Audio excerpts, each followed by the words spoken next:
Yes, people, right. International break time. I'm not covering the England games. It's just friendlies. You know what I mean? We'll do some covering for the World Cup. But I want to have some fun this week with it. So I'm going to build you my, what I think is the best Premier League team of the modern day era.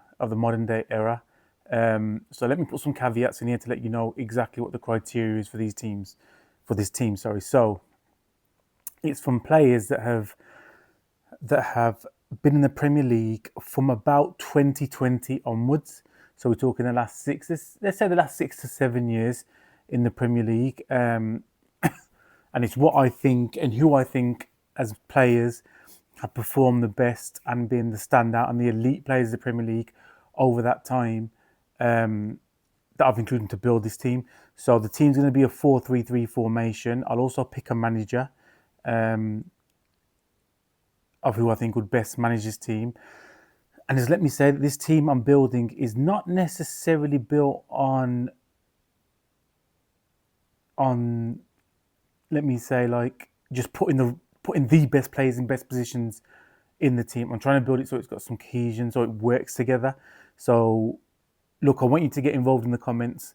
I want you to give me your arguments for and against. If you agree with what I'm saying, if you don't agree with the team, if you change it, if you tweak it, who you'd bring in, who you'd leave out. Get involved and let's debate it and let's see, where we land with it. So I'm going to make this video. I'll put the team. Obviously, the team will be in this video, and I'll go through each person and kind of just briefly their stats, not too much because I don't want to bore everyone. So, like I said, 4-3-3. We'll pick a manager as well, and then we'll pick 6 subs to go with it. And then we'll see where we get to by the end of it.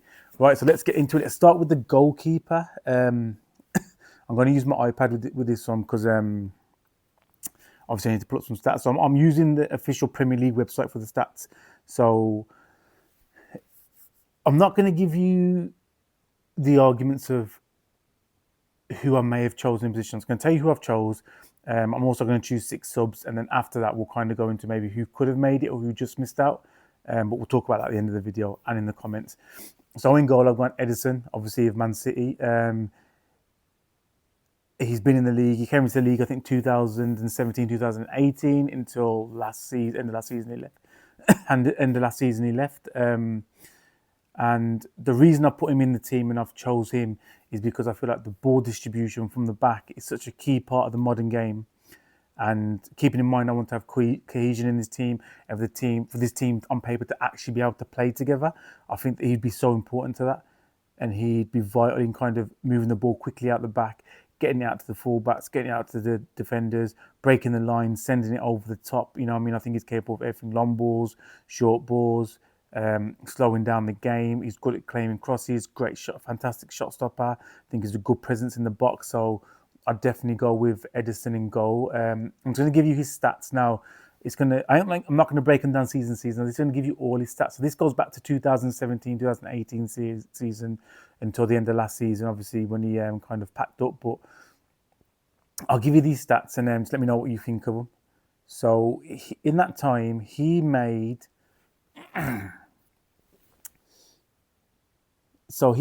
276 appearances for Man City. Now, bear in mind, this is just Premier League, and that's all I'm basing this on Premier League. This doesn't include Champions League, Europa League, FA Cups, and all those kind of things. This is just Premier League only, okay? So 200. So in that time he was at Man City, he made 276 Premier League appearances. He conceded 216 goals. And he kept 122 clean sheets. Now, if you look at that clean sheet record, I know he was in a fantastic City team, and they kept large spells of possession of the ball. He's had some fantastic defenders and defensive midfielders in front of him. But for any goalkeeper to play 276 Premier League games and keep 122 clean sheets, that's not quite half, but it's not far off. I think that's a phenomenal record. I think that's something you can't really turn your nose up at. And like I said, I think it has to be him in this modern day era team. That's why I've gone for him. He's made 467 saves. He's faced 26 penalties. He's saved 3 of them. So he's only saved 12% of his penalties. It's hard to save penalties in a Premier League game. He's his penalty saving in competitions, in penalty shootouts, maybe better. I don't know, but yeah, that's not great for a goalkeeper. I think. I don't know. Is it? What do you think? He's saved 12% of the penalties that he's faced. I think that as soon as a striker or an outfield player steps up for a penalty, they're favourites really. So to save 12% from isn't too bad. Let me know what you think. So in possession, this is where I think his stats start looking phenomenal. So in possession, he's completed 7,687 passes in the Premier League with an 85% completion rate. So 85% of those 7,500 passes found their target. I think that is ridiculous numbers. Ridiculous. I mean, I know a lot of them might be short passes out from the back and things like that, but still, to have that confidence in possession and to be making those kind of key passes to start building on the front foot, I think that's good for a goalkeeper. Long range passes, he's hit 2,000, just under 2,300 with a 53% success rate. And you have to remember, a lot of time that he's played in that team, City have sometimes played with false nines. You know what I mean? They've had Raheem Sterling up top as a false nine. They played a few times with false nine, so he hasn't always had a big target man like Haaland to hit. It's not bad. More than half of his long-range passes met their target. He's accumulated 7 assists through his time, showing that he can play the ball over the top and get those assists. His discipline record wasn't too bad at all. You know what I mean? He's had 1 red card in his career in the Premier League, that is, at Man City, 24 yellow cards and 10 fouls. So it's neither here nor there, really. But yeah, so we're going with Ederson in goal. And let me know if you agree or not. Right, let's go to left back. So left back, I am going for. I've spelled this wrong. Oh, no, I haven't. So for my left back, I'm going to go for Andy Robertson. And the reason I'm going to go for him is because I feel like in the last 5 to 6 years of that Liverpool team being dominant and that Liverpool team kind of winning titles and being competitive, and if not winning titles, finishing second, I feel like he was a key aspect of it. I think he's a great defender, getting forward, getting back. Defensively, he's good. He's flying forward. He's fantastic. I think, getting the box, whipping crosses in is so good. If you look at his stats, so this is obviously he's played at Liverpool. He's been in the Premier League a long time. I've done his all-season stats, so that goes back to 2015. I know we only wanted to go back a couple of years, but you can't pick and choose which ones you're going to select. So I've got to give them you all. So if you look at it, so he's made 327 appearances in the Premier League, 38 as a substitute. He's got 11 goals and 60 assists. I think that's great, man, for a fullback. He's got an XG of 11.25. He's got an XA, so that's kind of the likelihood of him creating an assist of 46.13, which I think is good, just under half. Do you know what I mean? Touches in the opposition box, 652, shows you how attacking he was as a fullback. He hasn't taken any penalties for Liverpool. He hit the woodwork 4 times. He's never scored a free kick. Sorry, he's never taken a free kick.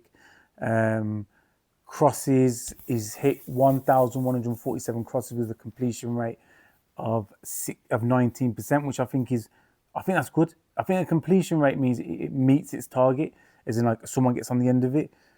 It's not too bad, to be fair. You know what I mean? A lot of crosses going at games, and there's a lot of great defenders out there that meet crosses first. And like I said, Liverpool have been similar to, I think, City, where they haven't always had a big target man up front or anything like that. So it's not a bad return on his crosses. His possession stats are really good. So in possession, he's completed 17,931 passes, or just shy of 18,000 passes. 84% of them were completed successfully. Long range passes, 1,585, just shy of 1,600. 40% of them were completed successfully. And he's took, when I said earlier he didn't take any corners, he didn't take any free kicks, sorry. He's took 488 free kicks for Liverpool. Obviously, somewhat of a set piece specialist when it comes to whipping the ball in. His crossing's fantastic, I think. Physically, he's played 26,000 minutes for Liverpool. He's had 346 successful dribbles, 52% of his dribbles were successful. He's had 346 dribbles, 52% of them were successful. He's won 900. He's won 947 duels, and he's won 200 aerial duels. I mean, physically he's a beast. We know that. I know this season he's kind of had his problems, but he's been solid, man, for Liverpool, and I think Liverpool fans will tell you the same. I think personally one of the best left backs after Ashley Cole to ever play in the Premier League. You can debate it. Defensively, total tackles 475, interceptions 292, blocks 66, great discipline record, 2 red cards, 35 yellow cards, 1 own goal. Yeah, speaks for itself. So I'm going Andy Robinson as my left back. As my right back, I'm going to go for Trent. Now, I know you are going to say that this is a bit of a Liverpool loving, and it's obviously just an unbiased opinion because I'm an Arsenal fan, but I think that Liverpool have been so dominant in these last 6-7 years, and I think some of the football they played has been some of the best in the league in terms of attacking football, that it's going to be heavily dominated with probably City and Liverpool players, because over the last 6, 7, 8 years, they've been the two dominant forces in England. So, you know, it's just what it is. You can't really argue against that because the trophies speak for themselves. Let's bring up some of his stats. Him again goes back to like 2015, 2016. I'm also want to concentrate on his later years at Liverpool, but you know we'll work with what they give us in terms of those stats. So let's go to his stats. Sorry, let me just get this up. So his stats. This is his all-time stats for him in the Premier League. Yeah, 259 appearances, 24 as a sub, 18 goals, 64 assists. Very similar to Andy Robertson. A few more goals, but very similar. I think this is why there was, and I think the bulk of these lots attacking prowess in terms of goals and assists came in the later years, in the last 6 or 7 years for Liverpool. This is why I've put them in the team. Those are phenomenal for a fullback, I think. You know what I mean?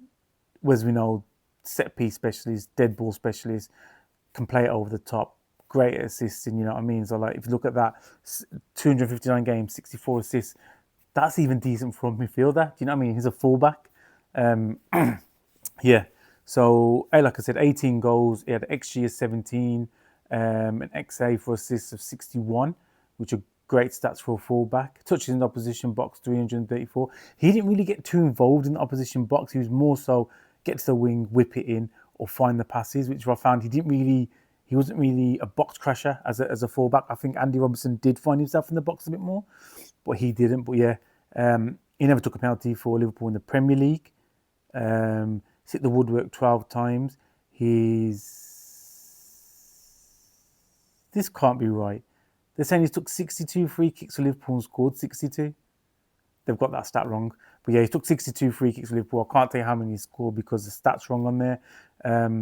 Crosses just took just over 1,100 crosses and 21% completion rate, slightly better than Robinson's, but really good. We know how good he is as a dead ball and a set piece specialist. We know how good his right foot is. You know what I mean?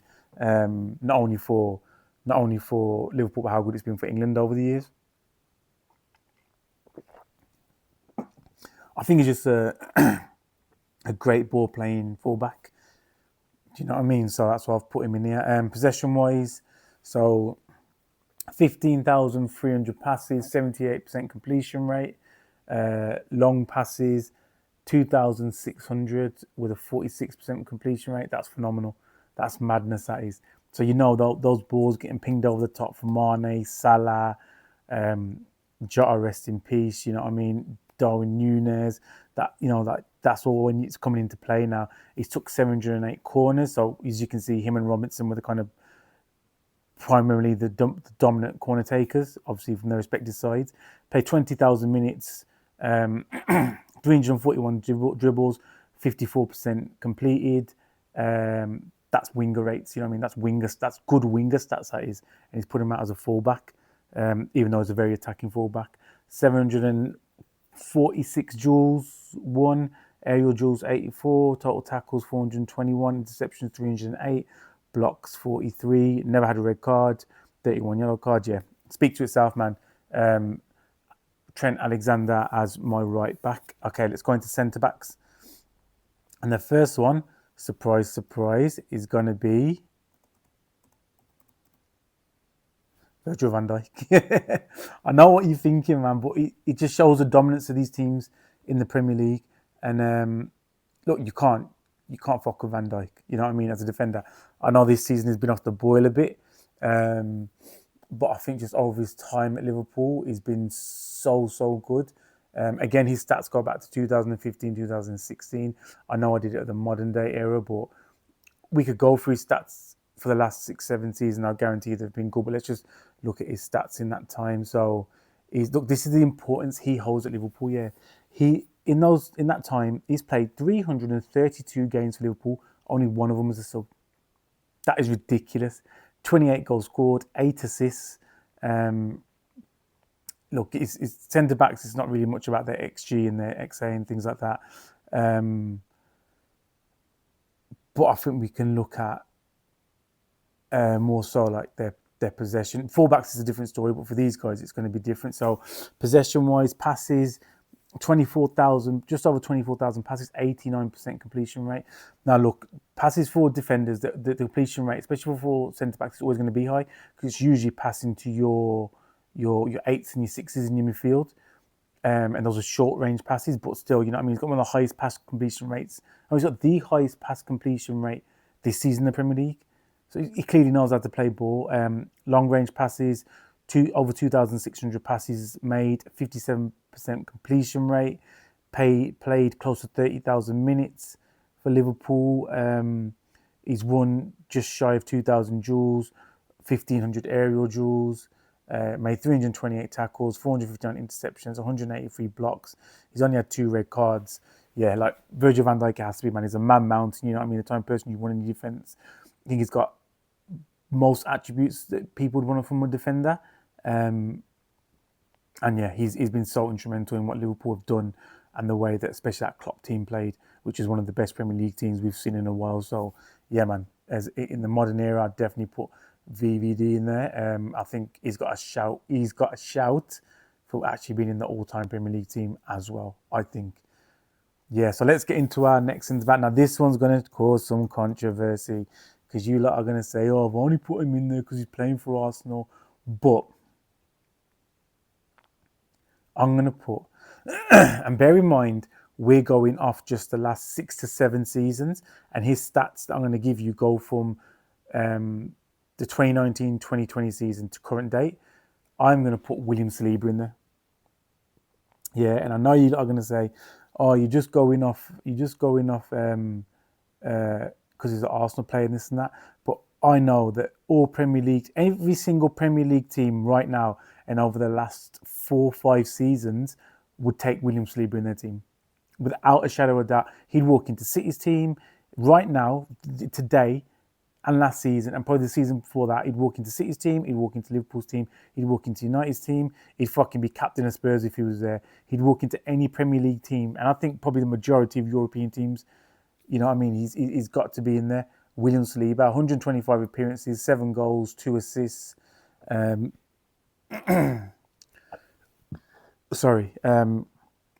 9,000 passes, 93% completion rate. Long range passes, 441, 56% completion rate. He's played 11,000 minutes, 508 duels won, 247 aerial duels won, 166 tackles made, interceptions 83, blocks 46, 1 red card, 11 yellow cards. And yeah, like I was saying, his stats are phenomenal. And just watching him as a defender, you know, as a ball-playing defender, he's so silky. He's a Rolls Royce for a player. I think that is the kind of closest thing we've had to another Rio Ferdinand in the Premier League, and he makes my best team of the modern day Premier League era if we're looking over the last 6 to 7 seasons. So yeah, so let's just recap on that one as we take the defensive part out of it. Ederson in goal, Andy Robertson left back, Trent right back, Virgil van Dijk and William Saliba as centre backs. Okay, let's go into midfield. So remember we're playing 4-3-3. My first midfielder would be, let me just get his stats up.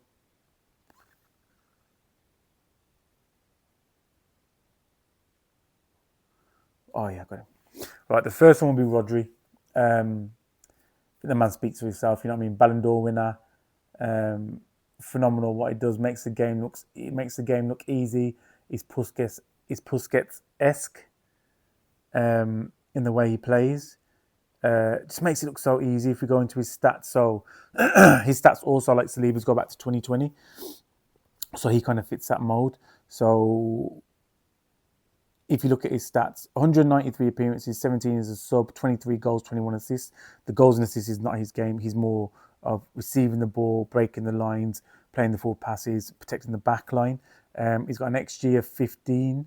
He's got an XA of 18 point, well, basically 19. 294 touches in the opposition box. Look, like we've said, he's not an attacking player. He's a hard-working defensive midfielder player who's so silky on the ball. Let's go look at his passes. He's made 16,262 passes with a 92% completion rate. He's made 1,324 long-range passes with a 76% completion rate. That is phenomenal. That's ridiculous. I mean, for a ball-playing midfielder, those stats are close to immaculate. He's played 15,296 minutes. He's had 192 dribbles. 76 of them were successful. He's won over 1,000 duels, 378 aerial duels, 367 total tackles, 163 interceptions, 43 blocks, only one red card in that time. Look, man, he speaks for himself. You know what I mean? He was integral in that when City won the treble. He went on to be integral for Spain that year as well, and what they achieved. He won the Ballon d'Or. He's top class. He's undeniably has to go into this Premier League team, the greatest Premier League team of the modern era. I think every City fan would agree with me. I think every football fan who knows ball would agree with me. So Rodri makes the midfield. The next one, another controversial one. Please don't all kill me. I would put Declan Rice in there. Now, I know you're saying that that's the Arsenal bias, and I would agree. I'd agree. It probably is the Arsenal bias. But you tell me what team he doesn't walk into. I'd say the last 6 to 7 years, what teams does he not walk into? I think he was highly sought after when he came from West Ham. You saw that City wanted him. Manchester United would have gone for him, but they knew there wasn't a hope in hell he'd go there. Spurs would have gone for him, they knew there was a hope in hell he'd go there. Chelsea flirted with the idea, but he turned it down. City tried it, he didn't want to go there. He ended up at Arsenal. Let's just look at his stats. Then we can make a choice, yeah? Sorry, guys. So, obviously, these are the stats that kind of cover. These cover West Ham and Arsenal. So, 307 appearances in the Premier League, 18 as a sub, 25 goals, 30 assists, an XG of 19.7, 19.17, say 19%, XA of 23.65, 383 touches in the opposition boxes. He's hit the woodwork 10 times. He's made 199 crosses, 26% completion rate. Right, his stats in terms of possession. Just over 15,000 passes made, an 88% completion rate. Long range passes, 1,374 with a 61% completion rate, and corners taken 257, probably all for Arsenal. Played 25,500 minutes. He's had 365 dribbles, 67% completion rate. He's won just over 1,300 duels, 382 aerial duels. Defensively, he's made 661 tackles, 440 interceptions, and 116 blocks. One red card that came against Brighton for Arsenal. And yeah, look, it's the same with Saliba that I say again about Rice. Rice is generational. Rice is world class. Rice, this season, depending on how Arsenal finish, I'd say is nailed on for the Premier League Player of the Season. If we can perform in the Premier League, in the Champions League, I think he's in a Ballon d'Or conversation. I think he's in a very strong Ballon d'Or conversation. I think he's going to be integral to what England do in the summer. And I think Rice, over the last 5 to 6 seasons walks into any Premier League team, and Rice goes into my midfield. So that's what it is. So on my double pivot, I've got Declan Rice and I've got Rodri, and I think that is hard to argue with. Right then, let's get into the attacking bit, yeah? So just to recap quickly, Ederson in goal, Andy Robertson left back, Trent right back, Virgil van Dijk and Saliba in the middle, Rodri and Rice in my midfield as a double pivot. Now we're going to do my kind of number 10 free role. Then we'll go into the left wing, right wing and our striker. So in that number 10 free role, I'm going to go for, and I don't think there'll be many surprises here, Kevin De Bruyne. Again, like Rodri, he's been integral to what City have done in this period. That treble winning side, he was so influential in it. Fantastic player. 2 stabs at the Premier League, one with Chelsea, second time got it right with City. So silky on the ball, so smooth, easy on the eye. Do you know what I mean? Could get the ball, short range passes, long range passes, box crashing, shots from outside the box, shots from inside the box. He was just like a complete kind of number 10 flair type of midfielder in what he did. I don't think there's been many better than him in the Premier League, and I don't think we'll ever see many better than him. He's been phenomenal. So let's get into his stats. So this is his all-time stats. Remember, this will go back and this will cover some of his Chelsea stint as well. But 288 Premier League appearances, 42 as a sub, 72 goals, 119 assists. 119 assists. Madness. XG of 53.15, XA at 91.26. So 91% of his kind of forward playing balls and that would ideally lead to an assist. That's ridiculous. That's unheard of. Touches in the opposition box 891. He took 6 penalties, scored 4.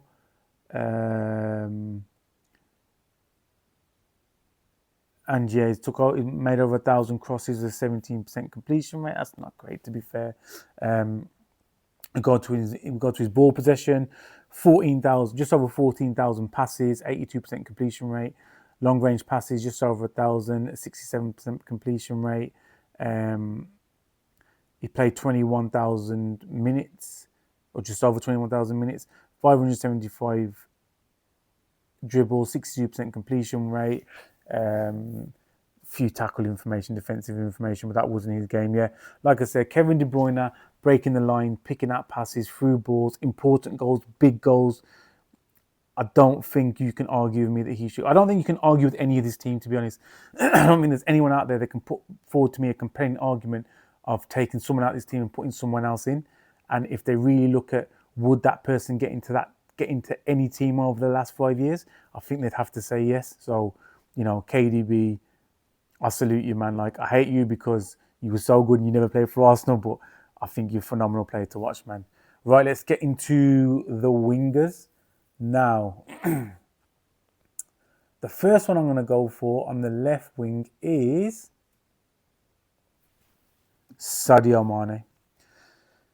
Sadio Mane in that Liverpool team under Klopp was different gravy. He was like the Samuel Eto'o of the Premier League. He was so hard to play against, so hard to contain, so tenacious in what he did. He'd trap back, he'd win duels. He was aggressive in his attack, always forward thinking, very, very, very direct. If we look at his stats, obviously this will probably cover some of his Southampton stint as well, but 263 appearances, 26 as a sub, 111 goals, 38 assists, an XG of 98.84. Mad. XA of 36.69. He wasn't the biggest of assister, even though his assists weren't bad, 38 assists. He wasn't the biggest assister. What he was he was so instrumental in what I would sometimes call the first assist. You know, pressing from the front, winning the ball back, laying it off. You know, I mean, crashing the box, being on the end of things, score headers, score outside the box, score inside the box, left foot, right foot. He had it all. Do you know what I mean? Such a phenomenal player. Another one that I think would walk into most Premier League sides if you look at kind of what kind of players have been in the Premier League and kind of wingers that have been around. I don't think you can look past him. 8,000 passes, 79% completion rate, long range passes, 347, 66% completion rate, which is really good. You know, I think that's some of the best long range pass completion rates we've seen so far. 20,000 minutes played, 883 dribbles, 60% of them were completed. So over half his dribbles were completed. Shows how dangerous he was in attack. Sadio Mane would be my left winger. Let's go to right wing. There can only be one man. And I don't know why people hate on him. It's just because he plays for Liverpool. That's all it can be. It's because he plays for Liverpool. But my right winger would be Mohamed Salah. His stats are. It's not a thing of does he make the greatest team of the modern era. He's nailed down, hands down, yes.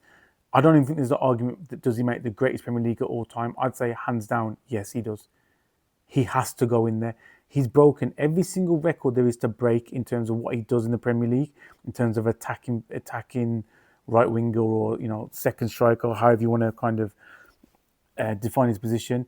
He is phenomenal. Can score all types of goals inside the box, outside the box, left foot, right foot, taking on players, beating players on the outside, coming on the inside. Is a defender's nightmare.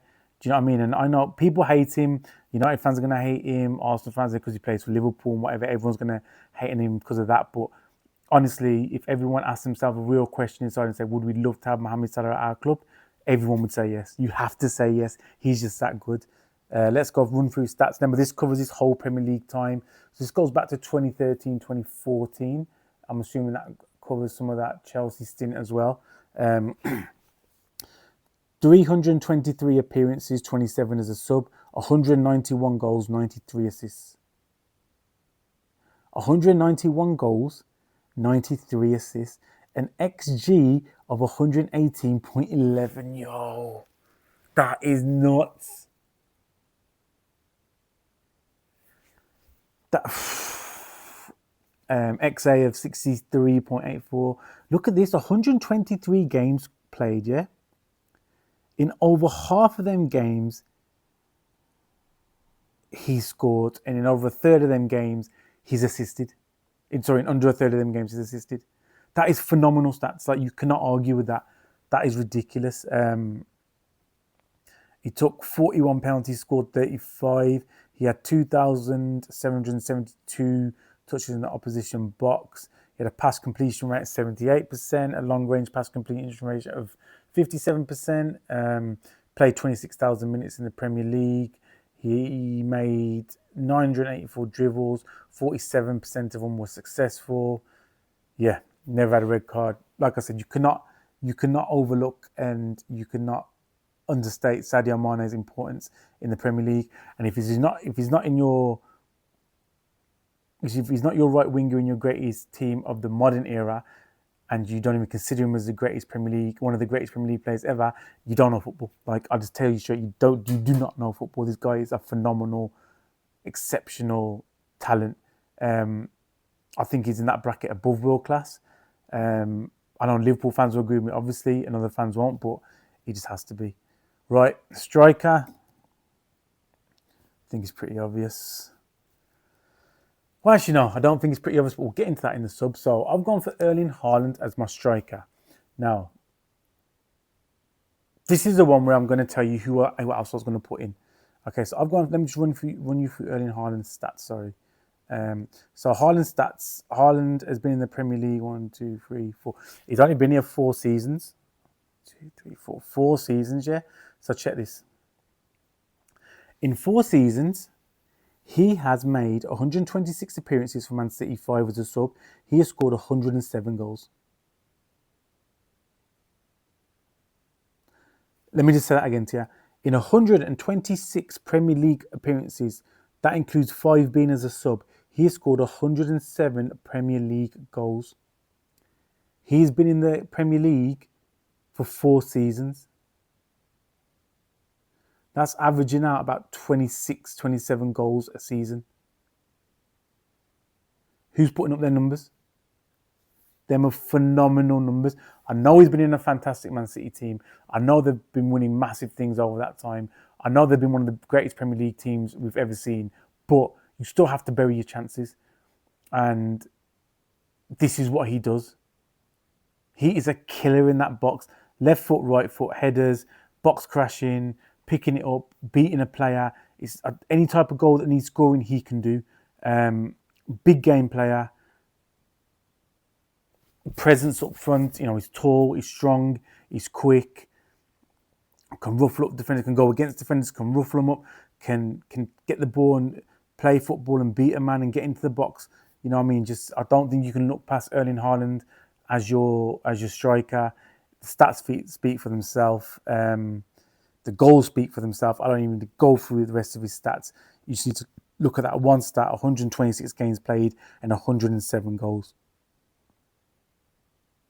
He's going to go on to break probably every single Premier League goal scoring record there is if he stays at City. So that's my team.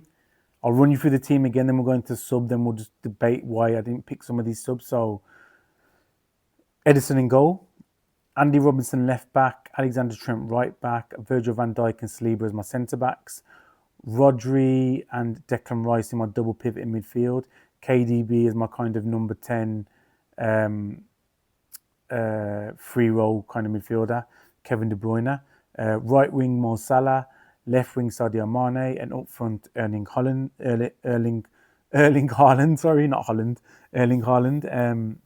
And as my substitute goalkeeper, Alisson. I was thinking Alisson over Ederson originally because I feel like his commanding his box from corners is really good, but I don't feel like he's as good of a ball playing goalkeeper as Ederson. And for the cohesion in the team, and I was thinking of like Trent, Robinson, Van Dijk and Saliba all comfortable receiving the ball off the goalkeeper. That's why I picked Ederson. My other centre-back option I put in my team was Gabriel Magalhaes. Look, he's a rock. He's a rock. And I know over these last couple of seasons, everyone would want him in their team. The way he plays, the bants he gives the fans, he wears his heart on his sleeve. For him, a clean sheet is as good as scoring a goal. So I had Gabriel on my bench. Bernardo Silva speaks for himself. You know what I mean? Man City legend. Plays the game the way it should be played. Loves the game. Great at going forward. Can do the dirty work as well. Great in the transition. Great at keeping the ball. Great at recycling the ball. You know, I think he's. There was a shout for him to be in there over Rice just because of what he's done in the Premier League. But I picked Rice for that cohesion of the team because I thought he just worked a bit better. Because I feel like Rice can just do a bit more than him. But yeah, I picked Saka as another attacking option, and the reason I've said it because I know he's having a poor season this season, but everyone's allowed a poor season. Mo Salah's having a poor season this season, and we've seen what he's done. But as an Arsenal fan, I can tell you, take this season out the window. That kid has carried us for 5 or 6 seasons, like absolutely carried us and pulled us out the mud. And on his day, in his pomp, before the injuries, he was unplayable. Like you cannot deal with him. I'm so hoping he can adapt his game now and kind of, you know, with this, he's lost a yard of pace, not as explosive as he once was. I'm so hoping he can adapt his game because he's a phenomenal player. And I think still, even the form he's on today, most Premier League teams would welcome him into their team. So yeah, I'll put Saka in there. Bruno Fernandes was my other one. Again, speaks for himself. You know what I mean? In what's been a poor Man United side, he's been a shining light. I think he's broke some Premier League assist records this season. Can play in the pocket, can attack, great at scoring goals, great penalty taker, puts in a lot of effort for the team. I don't like his diving too much, but it's part of the game, innit? But yeah, Bruno Fernandes, top quality. And there's a shout for him to be in there. It's just because of KDB's dominance is the reason I didn't put him in there. But then again, I think Bernardo Silva and Fernandes, there's a shout for them to be in there over Rice. I'll let you discuss that in the comments, and or if you've got another suggestion. But yeah, I put him on my bench. And okay, the last one I put on my bench was Harry Kane. Now I know and if anyone in the comments said, look, I would pick Kane over Haaland, I'd have no issues for me. Do you know what I mean? Look, I'm an Arsenal fan, and I think admittedly think Harry Kane is one of the best strikers to have graced the Premier League. I think right now he's one of the best strikers in Europe, if not the best. The only reason I put Haaland over him is, look, Harry Kane, they can both score phenomenal goals and they both score all type of goals. You know what I mean? Headers, left foot, right foot, inside the box, outside the box, whatever you want to do. They can both do it. What Harry Kane gives you that Haaland doesn't, I think, is a better ball player. Dropping into the pocket, receiving balls, 1-2s, laying off players, building up play. He gives you that in abundance over Haaland all day, every day. I'm not even going to debate it, yeah? He's got him there. He can score free kicks, dead ball specialist. You know what I mean? He took corners and that for Spurs as well. He's got a phenomenal whip on him. He's got that over Haaland. The only reason I couldn't put him on over Haaland in my team is, look, and this is not to take a shot at Liverpool, Spurs, even though I love to, and you know I love to. But the reason I couldn't put in there over Haaland is because Haaland has done it in bigger games and bigger pressure games. Kane never really had that pressure at Spurs. And that's not his fault. He was a god at Spurs. Like, in that time he was there, he could do no wrong, and that's acceptable because of how good he was and what he brought to that team. You know what I mean? I think that's the way that we view Thierry Henry as well. And like, he could do no wrong. Thierry Henry could have an off day, could have a bad game, could miss a big chance, and I'd never slag him off. None of us would ever slag him off because he was our king. That's their king. But I feel like because he was in a team that never really competed for the Premier League, never really competed in. They had big games, obviously, because everyone plays everyone. There's big games in there, but there was never a big game of, like, this game could win you the league. This game will take you 10 points clear. This game will claw you back 3 points, and now you're within touching distance of the league leaders. You know what I mean? Because he never had that big game pressure on him. I think that Haaland's got that in abundance, playing consistently Champions League, having won it. And I know I'm not basing it off that, but I mean that big game, hardened, battle-ready experience of, this is what it means and this is what we've got to do. And you can see, like, when it comes to a big game, he's raring to go. Do you know what I mean? So that's the only reason I put him there over him. And right, as manager, I know a lot of people would say Pep, and I'd agree. But I'm actually going to put Klopp, because I feel that Pep plays a very possession-based, let's churn you down, let's tire you out, let's outsmart you, outthink you, where I feel like Klopp, when he had that Liverpool team purring in his prime, was playing some of the best counter-attacking, you know, like a counter boxer sitting in the pocket and then, you know, just jabbing out. He was playing some of the best counter-attacking, fluid, fast-moving, forward-thinking football that I've seen in the Premier League. So I'd put Klopp as my manager. And I know that's controversial as well, and if people pick Pep, I can accept it. Hopefully, after this season, I can pick Arteta because we'll win the Premier League, but I ain't going to count on it. Look, people, so let's run through the team one more time with the subs. Ederson in goal, Andy Robertson and Trent Alexander-Arnold as the fullbacks, Virgil van Dijk and Saliba as centre-backs, Rodri and Rice in my double pivot in midfield, Kevin De Bruyne now with the number 10 free role, Mo Salah and Mane on the wings, Haaland up front in that 4-3-3. And then on my bench, I've got Ederson, Gabriel Magalhaes, Bernardo Silva, Saka, Bruno Fernandes and Harry Kane. What I'll do is I will get this team mocked up and then I will post it as well on the Instagram in a few days once this video's had time to do what it needs to do, and then we can debate it. But yeah, people, look, keep liking, keep subscribing, keep sharing. Just hit 1,000 followers on Instagram. I need to get the YouTube up, so please go and hit the YouTube link and go and subscribe to that. And peace and love always, man.